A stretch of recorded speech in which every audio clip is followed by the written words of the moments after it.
anti-money laundering check is part of an estate agent's due diligence and compliance. Estate agents need to check affordability and identification, so you'll need to carry out an identity check that will include a proof of ID. It's done by facial recognition, so it's very easy to do. You can do it on your phone. Because of the anti-money laundering, we need to justify where those funds have actually come from, and you haven't just transferred it from your partner's bank, from your brother's bank or whatever. It's all got to be there in black and white. So it may be that you've saved money over time. If that's the case, you will need to provide 6 months, a year, possibly even longer bank statements so we can see where the money's accumulated. A mortgage in principle just shows how much you can actually lend from a bank. You can't really have your offer accepted as such until you can prove the proof of funding from that. It is just a way that we can prove that you can afford the offer that you're putting forward on a property. If you're selling the property and you're using the proceeds of the property,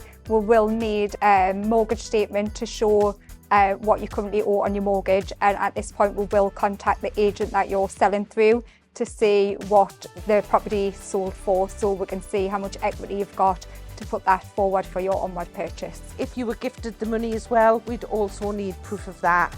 We would ask you to send obviously a gifted letter in just to say that they have been gifted that money and that the person that gifted the money doesn't require it back. If you have been left the money in a will, we will need to see a copy of the will and the bank statement to show the funds are in the account. Any shares or pensions will need the paperwork from the relevant company to show the funds have been issued and a copy of the bank statement of where they've come from. Once you've given us these documents, we will send these documents over to your solicitor, as they'll also need them as part of their compliance.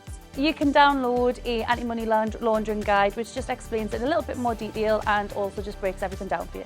And any questions that you've got, please do give us a call or let us know. We do know it can be quite daunting and people don't understand why they do need to carry out anti-money laundering, but give us a shout and we're happy to help.